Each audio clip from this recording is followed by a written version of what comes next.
Alhamdulillah.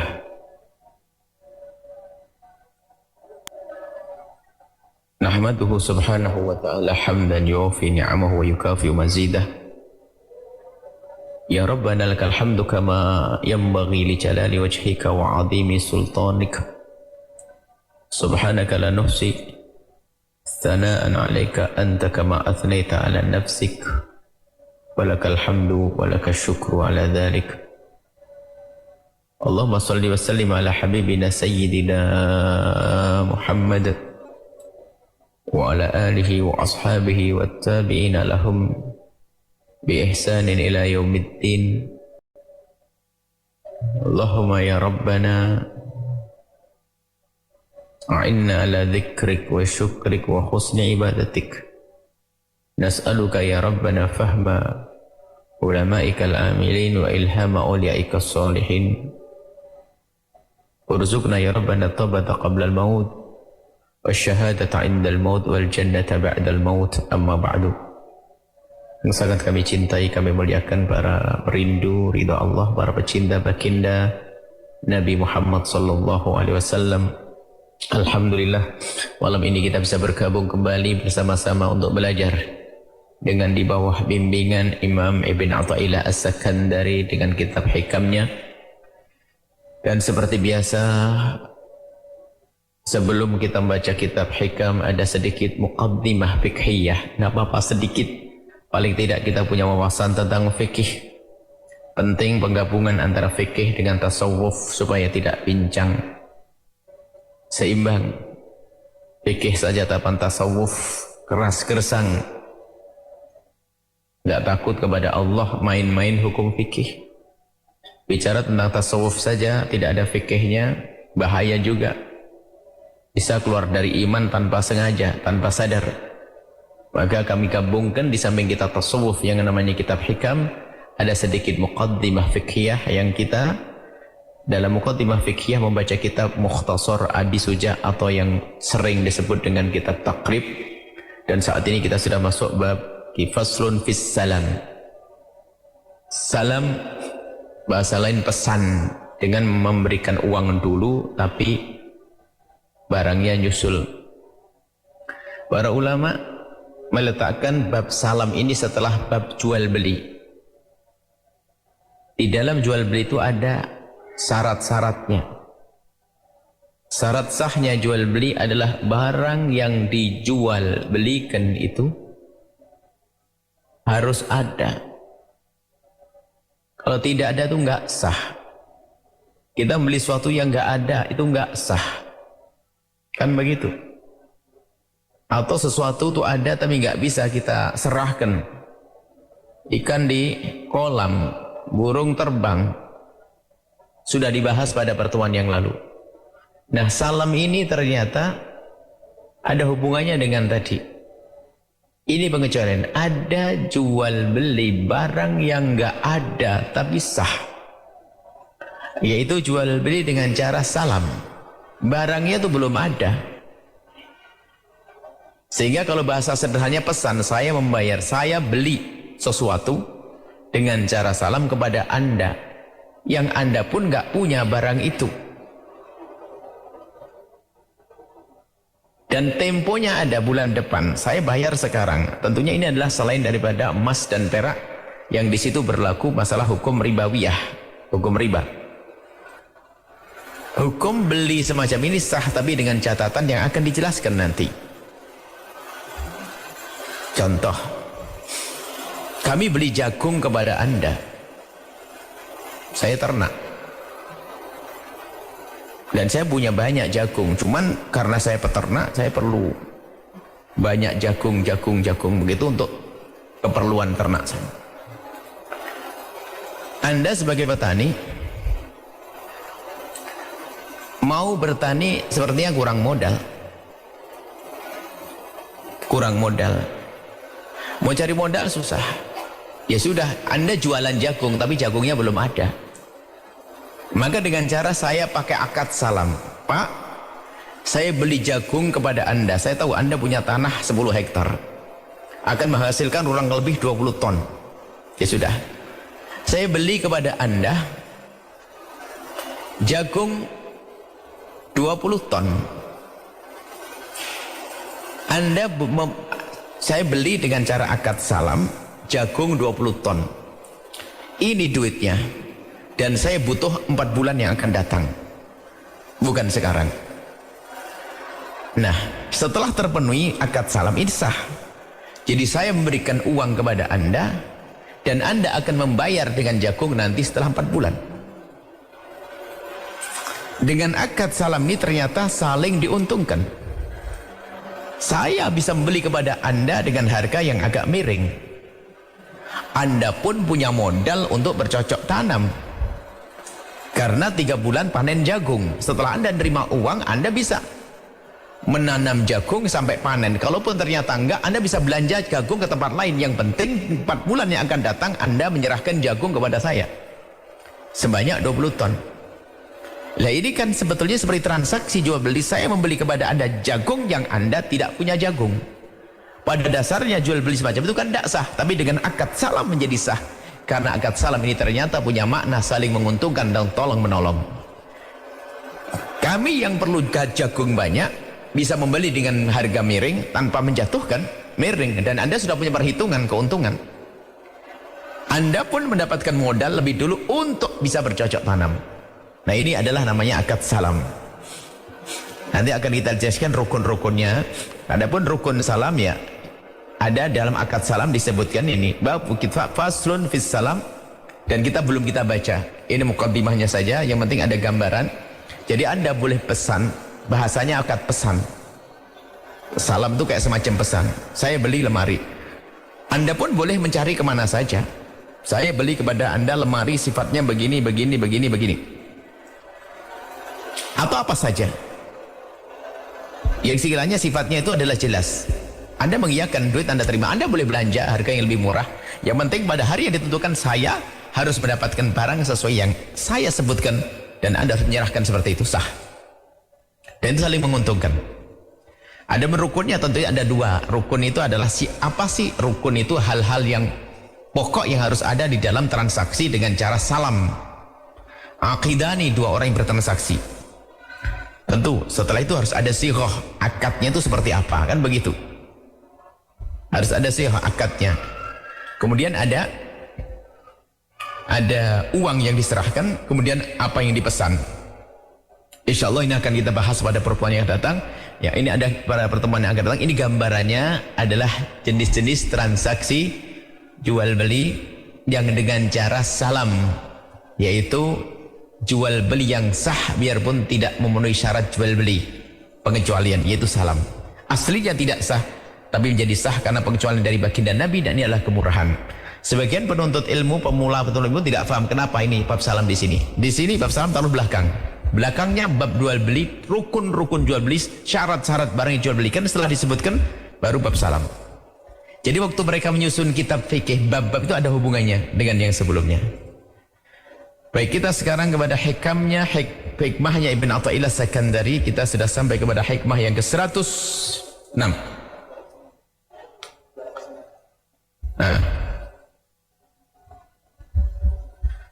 Qala Imam Ibn Athaillah Sakandari rahimallahu ta'ala nafa'ana Allahu bihi wa bi'ulumihi wa bi'ulumi masyaikhi wa talamidati fid darin amin.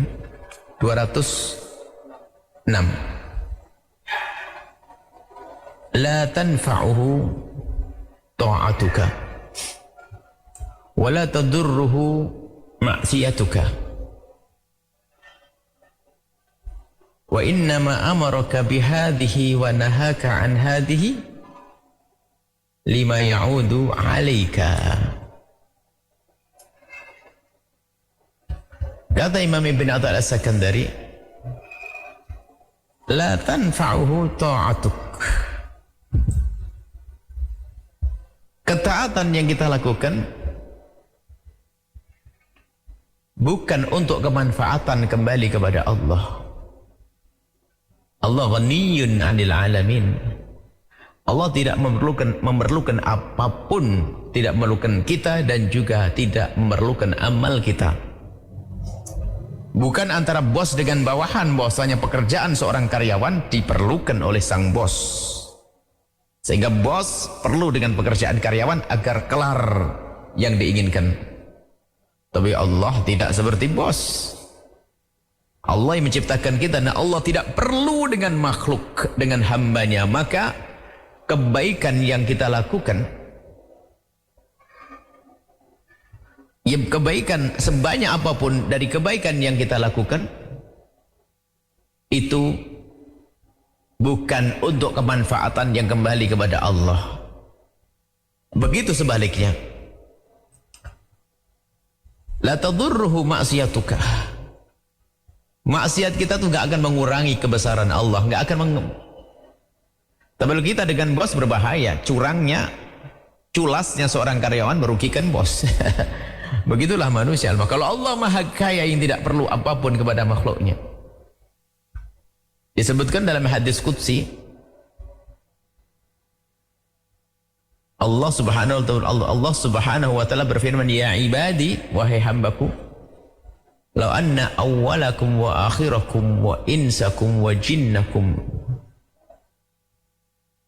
kanu ala athqa rajuli wahidin minkum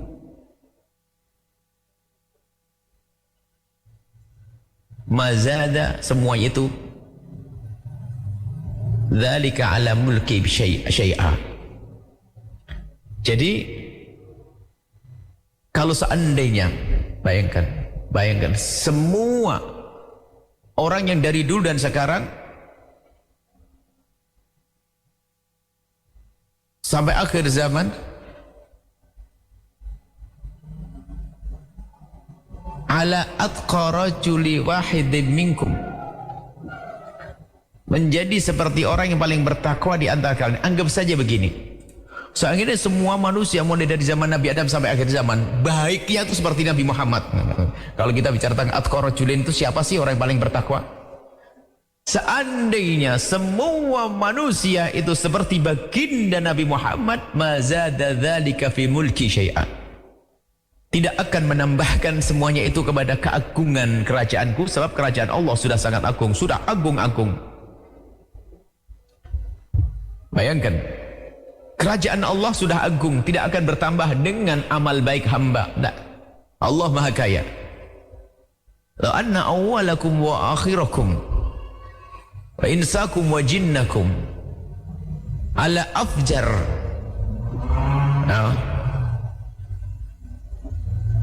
rajuli wahidin minkum ma naqasa dzalika fi mulki syai'a. Kalau seandainya semua manusia itu menjadi orang paling jahatnya manusia, semuanya jahat kayak Abu Jahal, tidak akan mengurangi kerajaan Allah sedikit pun. Sebab kerajaan Allah agung-agung, dan agung tidak akan tambah dengan baiknya hamba, dan kerajaan Allah adalah agung-agung, tidak akan berkurang dengan kejahatan hamba. Artinya kebaikan kita tidak akan kembali kepada Allah. Lalu kembali ke siapa?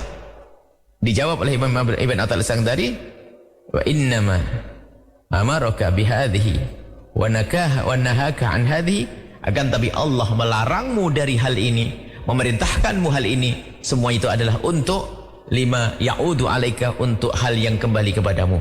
Baik, sekarang kita lihat begini, semua yang Allah berlakukan kepada hambanya, makna Allah berlakukan ini, ada yang Allah berlakukan tanpa harus ada ikhtiar kita. Semesta semuanya, terbit matahari dari timur, terus sirkulasi perjalanan matahari, rembulan, kemudian pergantian siang dan malam dan seterusnya. Itu sudah jelas, itu demi kemaslahatan untuk manusia itu sendiri. Makanya di saat ada orang mulai merusak, mengganggu itu semuanya, ya akan rusak sendiri mereka. Ini sudah jelas. Tapi ada yang dengan ikhtiar kita. Nah, perilaku manusia semuanya ini, yang manusia punya akal, punya kemauan dan sebagainya. Nah, ini semuanya ini sebetulnya juga diatur oleh Allah. Harusnya patuh kepada Allah kalau ingin benar. Jadi semua yang terjadi ini, yang Allah berlakukan, baik yang secara tanpa ikhtiar dari kita, atau yang ikhtiar kita itu, maka akan menjadi maslahah baik kepada kita kalau sesuai dengan aturan Allah. Nah, yang jadi masalah adalah kita ini yang amal ikhtiari, yang kita bisa memilah dan memilih, kita bisa berkehendak dan tidak berkehendak. Dan ingat, kehendak Allah itu dari kita, kehendak kita dari Allah. Bahasa sederhana kami sampaikan adalah Allah memberikan kepadamu kehendak sehingga engkau berkehendak. Sehingga kehendakmu ini harus bertanggung jawab. Manusia dengan kehendaknya ini. Kalau Allah tidak menghendaki kita berkehendak, maka tidak akan kita berkehendak. Hingga kita pun kadang senang dengan sesuatu, tiba-tiba tidak senang karena Allah tidak menghendaki kita menyenangi sesuatu tersebut. Lihat, kalau sudah Allah tidak menghendaki, maka tidak akan terjadi kehendak manusia. Jadi sini harus paham bahasanya ada ikhtiar kita. Nah, ikhtiar kita ini baru akan benar kalau ikut rambu-rambu yang Allah tetapkan dong. Gambarannya begini, sebuah perusahaan mobil, mesin cuci, kulkas, produk yang beken, keren, produk unggulan, maka di situ setelah dijual itu pasti disertakan bersama barang tersebut ada buku panduan, ya, buku panduan. Maka seorang pembeli yang ingin menjalankan mesin tersebut dengan baik, gimana caranya? Yang ikuti buku panduan. Yang kita ikuti buku panduan yang dibuat oleh pabriknya atau buku panduan karangan kita kira-kira. Orang cerdas panduan yang buatnya. Jadi buku panduannya cara menyalakan begini, matikannya begini, listriknya harus begini dan sebagainya. Nggak boleh kita ngarang. Coba kalau ngarang pasti listriknya 220 diganti 110 misalnya, atau sebaliknya, ya enggak?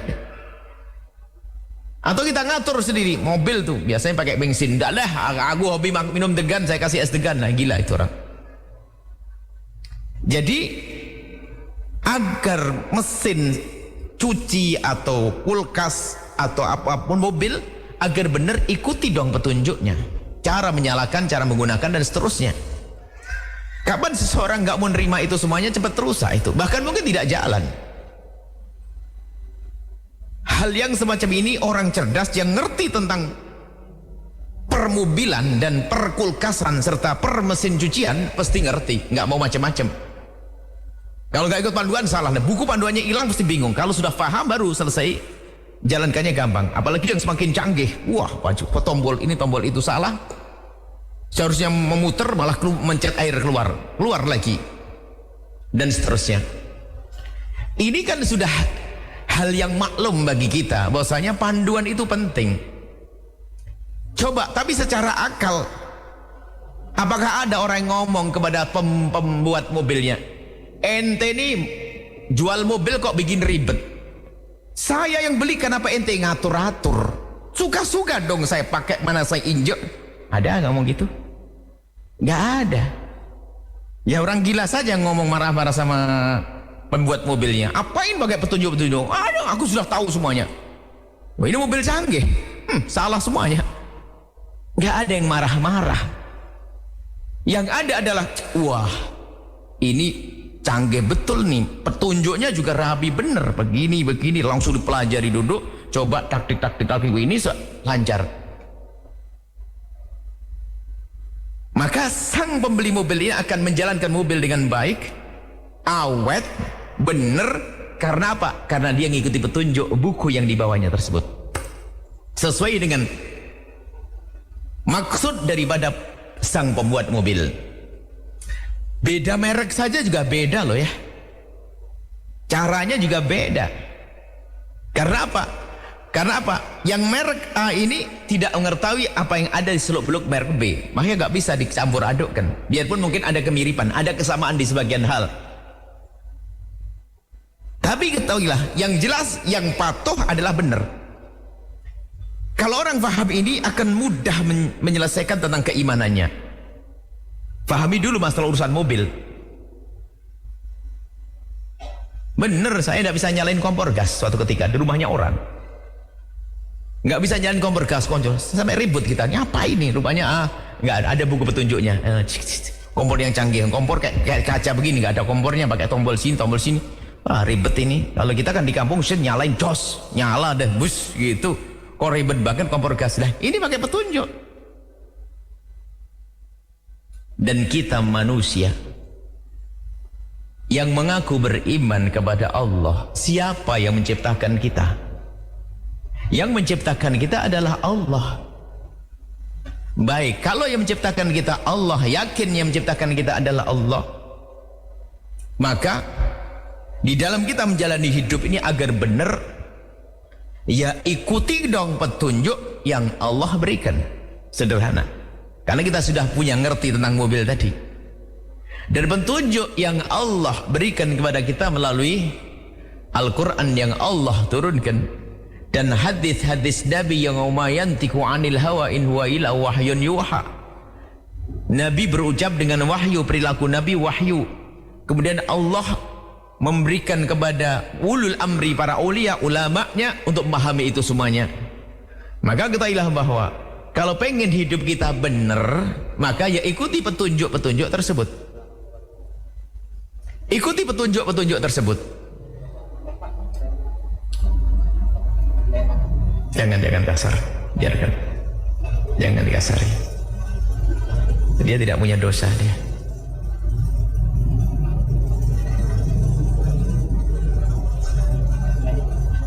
Orang yang perlu dikasih sayang, dia tidak punya dosa. Orang-orang semacam itu dia tidak punya dosa.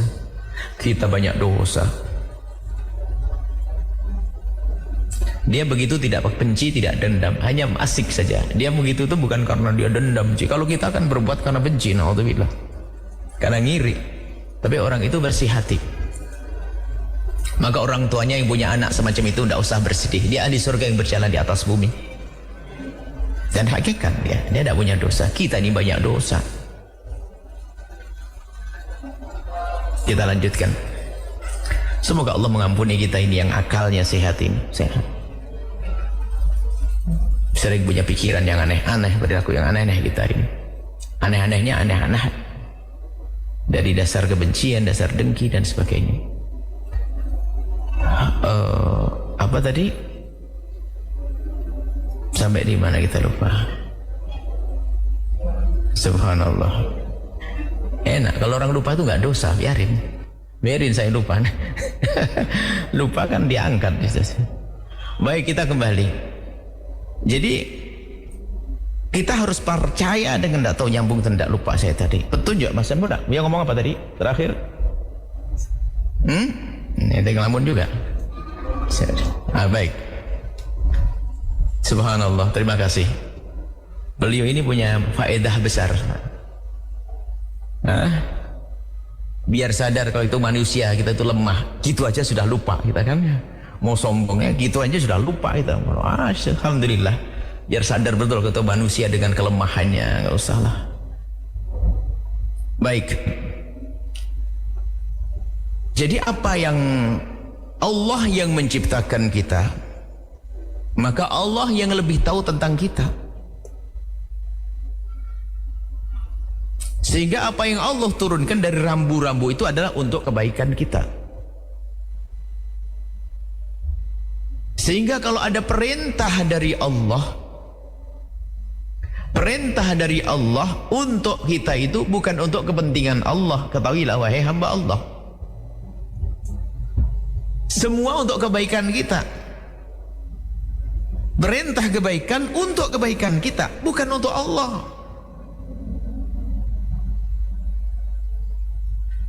Di saat kita disuruh oleh Allah berbakti kepada orang tua kita, mungkin kalau kita berbicara tentang akhirat, kadang sebagian masih ngambang dan kabur. Baru kalau sudah mati baru tahu pentingnya berbakti pada orang tua. Cuman sederhananya logikanya begini saja deh. Di saat Allah memerintahkan Anda berbakti kepada orang tua Anda, seolah-olah Anda tidak mendapatkan kebaikan sama sekali. Padahal ini sebelum akhirat Anda akan menemukan kebaikan untuk Anda, yaitu apa? di saat Anda punya anak, anak Anda pun punya kewajiban berbakti kepada Anda. Semoga kita faham makna ini. Kan begitu faedahnya. Loh, sudah kita dapatkan akhirnya. Semua untuk kemaslahatan kita. Tidak ada kebaikan yang Allah perintahkan pada kita kecuali sebetulnya untuk kita. Bukan untuk Allah. Allah nggak butuh itu semuanya. Maka yakinlah semua perintah-perintah amaraka bihadi, Allah merintahkan ini dan itu semua untuk kembali kepada kita dari kebaikan-kebaikan tersebut. Apapun, puasa, haji, sholat, semuanya itu hakikatnya kembali kepada kita. Nah, bagi orang yang faham, makanya orang kalau pemahamannya itu atau keyakinannya sempit, menganggap hidup itu hanya hidup di dunia saja, ya nggak ada artinya ngapain puasa, ngapain juga sholat, nggak dapat duit, sebab bagi dia kehidupan hanya di dunia saja. Tapi kan kita punya cerita panjang nanti, dan kita yakini bahwa setelah kehidupan di dunia ini ada kehidupan nanti di alam barzah, ada lanjutan nanti akhirat. Nah, bekal saya di akhirat mana? Ya saat ini sholat. Nah, maka sadar sholat yang aku lakukan saat ini adalah untuk kebaikanku nanti. Semuanya seperti itu akan. Kalau orang merenungi bahwa tidak ada perintah yang Allah perintahkan kepada kita kecuali sesungguhnya adalah untuk kebaikan kita. Sama kita disuruh berbuat baik kepada pasangan kita, sebetulnya pasangan kita pun juga akhirnya berbuat baik kepada kita. Ini di dunia kita sudah mendapatkan kebaikan. Makanya kalau seandainya manusia menjalankan perintah Allah semuanya itu aman, termasuk larangan. Orang kadang mandang sempit. Saya dilarang mencuri. Wah, ini pembatasan dong. Saya mengambil orang nggak boleh. Seolah-olah hanya dia saja yang diperintah. Padahal sesungguhnya perintah yang Allah, larangan yang Allah berlakukan untuk saya pribadi, ternyata juga berlaku kepada orang lain. Di saat saya dilarang mengambil miliknya orang, maka ketahuilah semua manusia pun juga dilarang mengambil milikku. Kan? Berarti milikku terjaga juga pada akhirnya. Dan begitu itu larangan ada manfaatnya. Jika kita dilarang jahil sama orang, dilarang menggunjing orang, sebetulnya adalah mereka juga agar tidak menggunjing kita. Kita dilarang memukul orang lain, sesungguhnya orang lain itu juga kita masuk di dalamnya. Kita dilarang memukul orang lain pun juga dilarang untuk mukul. Lah kita termasuk orang yang tidak boleh dipukul. Nah, begitulah kisah larangan dan perintah itu semua kalau kita renungi akan kembali kepada kita. Nggak ada kembali kepada Allah. Allah tidak perlu itu semuanya. Maka jika semua dari kita itu patuh dengan rambu-rambu, itu apa yang terjadi dalam kehidupan ini? Seperti di surga biarpun kita belum masuk surga. Bagaimana seorang suami mengerti bahasanya, aku tidak boleh menyakiti istriku. Aku harus berbuat baik, aku harus menyenangkan istriku. Dia menjalankan perintah Allah untuk wa'ashiruhunna bil ma'ruf. Gaulilah wanita dengan cara yang bagus. Dan sang wanita pun juga faham makna yang serupa. Apa yang terjadi dalam rumah tangga? Saling menghormati, saling menghargai, saling mengerti, saling membantu, saling menghibur, saling memberi kesenangan. Loh, semuanya saling nggak ada saling menyakiti. Karena apa? Menyakiti nggak boleh bagiku. Sehingga saling tidak menyakiti. Apa yang terjadi? Keindahan. Semua ini akan berlaku. Sehingga betul, tidak ada perintah yang Allah perintahkan kecuali untuk kebaikan yang kembali kepadamu, dan juga tidak ada larangan yang Allah larang kecuali kembali kebaikan kepadamu. Apapun larangan, tidak boleh minum minuman keras, tidak boleh pokoknya lakukan yang haram, itu semua adalah demi kebaikan yang kembali kepada kita. Dan kita harus yakin. Kenapa? Itu adalah sesuai dengan tadi petunjuk. Kita ingin jalani hidup kalau ingin benar sesuai dengan petunjuk. Kata ulama yang diambil dari hadis Nabi, dari Al-Quran, dari Allah yang menciptakan kita, menjalani hidup dengan rambu-rambu yang telah Allah tetapkan. Maka yang tidak menjalankan rambu-rambu dari Allah nggak bisa baik hidupnya. Mari kita merenungi semuanya itu. Bahkan semua, dan kita harus husnudzon ini. Terakhirnya adalah kita harus semuanya husnudzon bahwa semua hukum-hukum yang Allah berlakukan kepada hambanya adalah untuk kebaikan kita, baik kita faham atau tidak faham. Lah, faham tidak faham itu sesuai dengan kekuatan akal kita.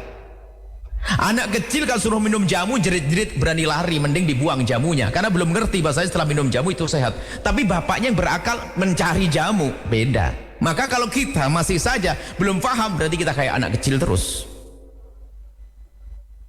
Belum mengerti perintah Allah, belum mengerti ujian dari Allah, berarti kita seperti anak kecil. Suruh minum jamu lari. Dikasih obat gak mau, disuntik takut lari, sehingga demamnya terus bertambah. Padahal kalau dia menyerah kepada seorang dokter, disuntik 1 jam 2 jam reda itu demam. Karena dia ngerti sakit sesaat disuntik. Minum obat yang pahit, tapi setelah itu adalah enak. Lah karena dia berpikir, tapi anak kecil gak ngerti. Yang penting aku gak mau pahit, mending lari nangis. Begitu juga dengan Allah, ada di antara kita yang cerdas, ada yang pemahaman kita sangat dangkal. Maka perlu kita menajamkan pemahaman kita seperti saat ini. Ingat, harus kita sampai kesimpulan bahwa semua yang telah Allah berlakukan dari hukum-hukum untuk hambanya adalah untuk kebaikan kita, bukan untuk Allah subhanahu wa ta'ala, sesuai dengan hikmah yang disampaikan oleh Imam Ibn Attal As-Sakandari. La tanfa'uhu ta'atuk, ketaatanmu tidak, bukan kembali kepada Allah kemanfaatannya. Wala tadurruhu maksiatuk, dan juga kemaksiatan seorang hamba, maksiat kita nggak akan mengurangi kebesaran Allah. Dan ketahuilah bahwasanya wa innama amaraka bihadihi wa nahaka an hadihi, sesungguhnya Allah memerintahkan kalian dengan ini perintah, melarang kalian dengan ini larangan. Lima ya'udu alaika, semuanya adalah untuk kebaikan untuk kalian. Ini harus kita fahami, sehingga dengan keyakinan akan sangat mudah, nggak akan protes kepada perintah-perintah Allah, larangan Allah, nggak akan protes. Kalau protes lah, sekarang ada model gaya protes itu. Gaya protes ini adalah karena jauh dari iman. Misalnya adalah isu tentang kesetaraan gender. Tidak tahu apa yang dimaksud kesetaraan gender. Dari dulu laki-laki dengan perempuan berbeda dengan fungsi yang berbeda-beda. Dari zaman Nabi Adam, perempuan melahirkan dari dulu, suami nyari nafkah, tenang-tenang saja. Mau diapain lagi? Misalnya, suruh hamil laki-laki, atau suruh apa? Nggak perlu, dalam Islam sudah tertata rapi. Mau mencoba merubah aturan-aturan ini nggak bisa ketemu, merepotkan. Sudah indah yang ada dalam Islam, nggak ada perendahan dalam Islam. Ini ada isu-isu menganggap Islam tidak adil karena kedangkalan otak. Saya tidak bicara pikiran, kalau pikiran agak sopan. Otak, kedangkalan otak dalam memahami Islam, menganggap Islam tidak adil dan sebagainya. Dia tidak faham. Islam sangat adil. Wanita mau diangkat-angkat, oh sudah tinggi, maka termasuk jangan tertipu dong dengan istilah emansipasi wanita. Emansipasi wanita itu kan tidak berlaku di dalam negara Islam, kaum muslimin. Itu kan di negeri sana, di negeri di luar Islam sana, karena wanita terendahkan sehingga ada gerakan wanita yang menuntut agar disetarakan dengan kaum pria. Masa umat Islam ikut istilah-istilah begitu? Karena wanita dalam Islam tidak pernah direndahkan.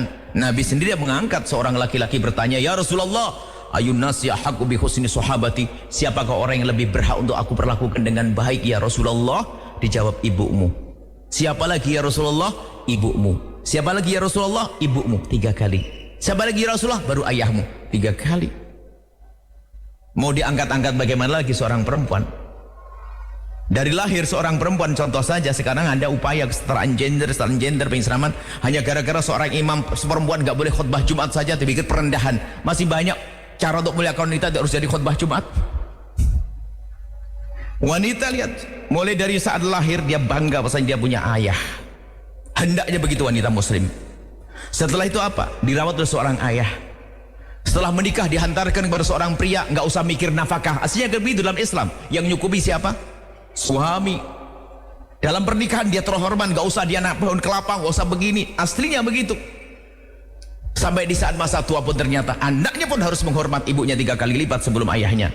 Apalagi yang kurang? Ini banyak isu tentang waris, masalah oh lihdakari mithlu hadil unthayani, laki-laki 1:2. Tidak semua kasus kok 1:2.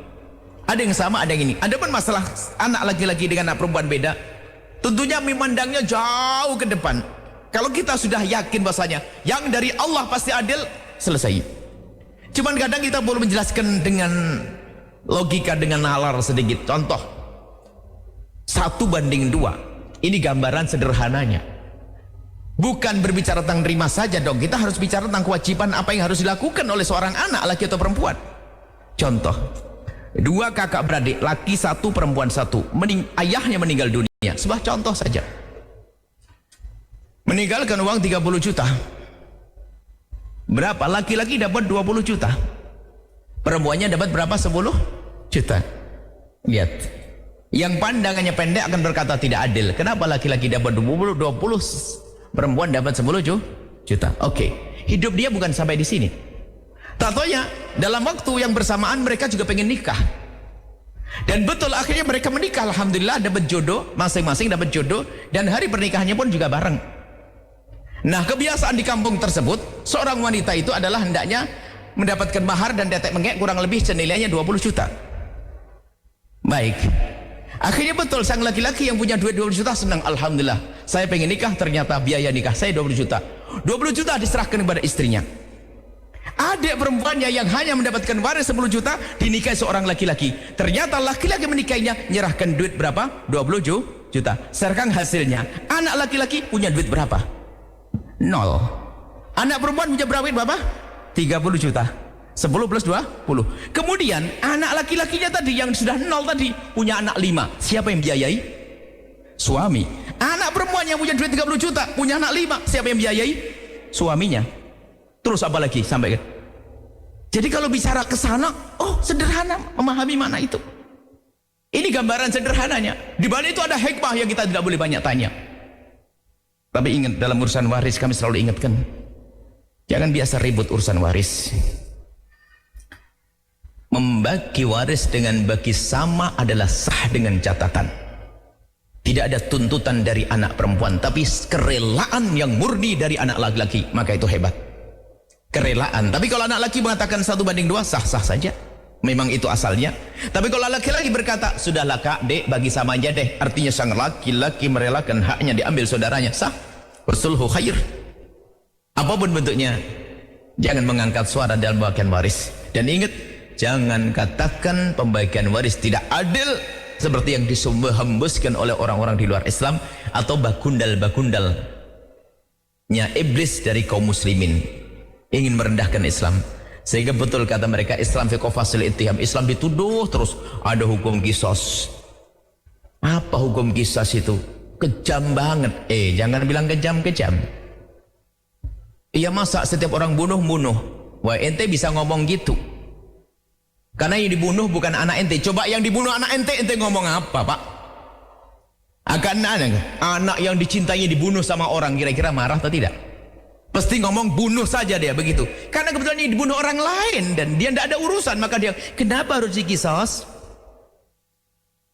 Dan selagi seorang manusia berani membunuh manusia, sebetulnya dia telah dia menjadi ancaman buat kemanusiaan semuanya.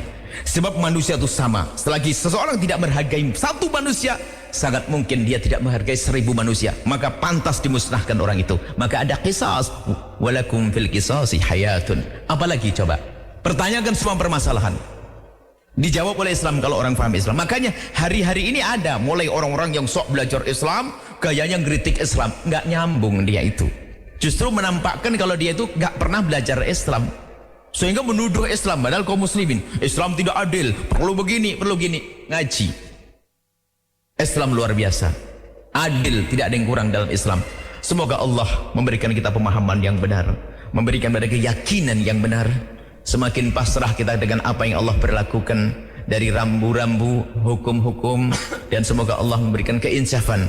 Allah mengampuni segala kesalahan kita, dan semoga Allah muliakan diri kita, keluarga kita, baik di dunia ataupun di akhirat. Wallahu a'lam bissawab. Bismillah. Alhamdulillahirabbil alamin. Allahumma shalli ala sayyidina Muhammad wa ala sayyidina Muhammad. Allahumma ya Allah, pandang kami dengan kasih sayang dan cinta darimu ya Allah. Ya Allah, kuatkan iman kami ya Allah, agar kami semakin yakin ya Allah.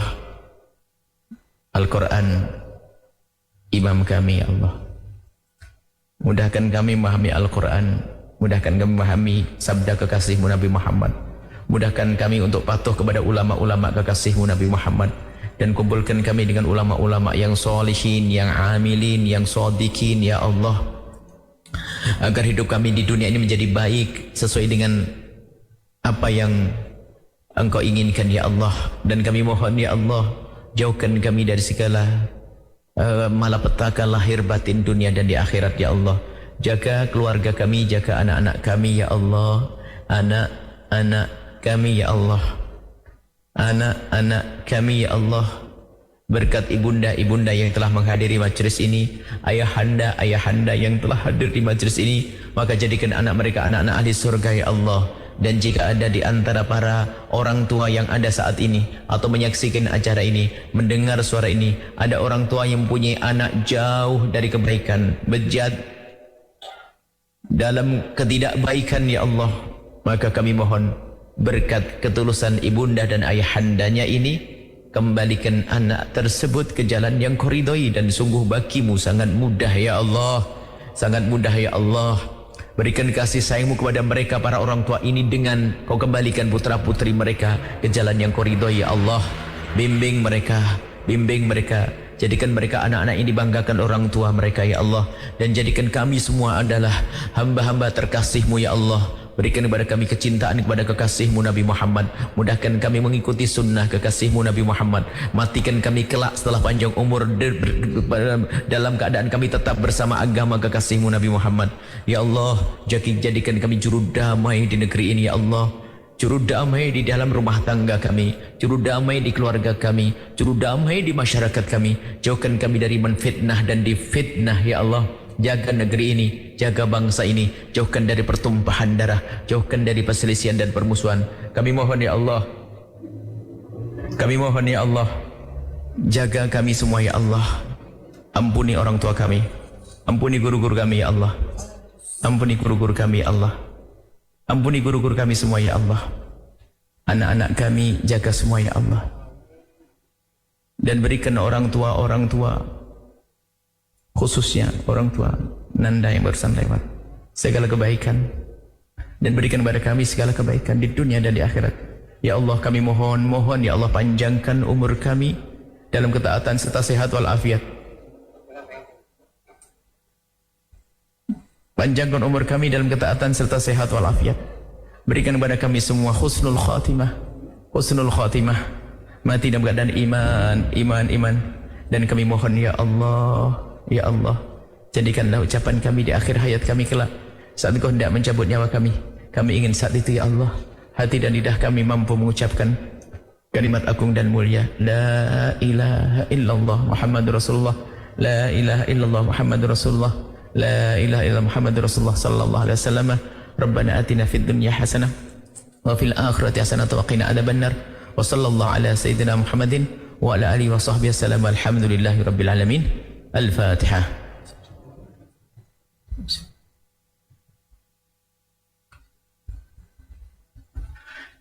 Makasih, mohon maaf dan mohon doa selalu. Wabillahi taufiq wal hidayah. Assalamualaikum warahmatullahi wabarakatuh.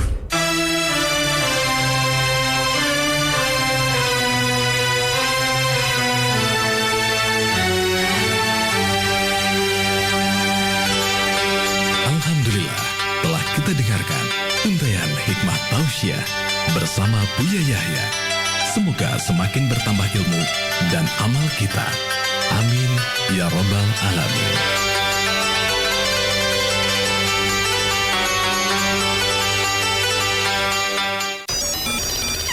Radioku.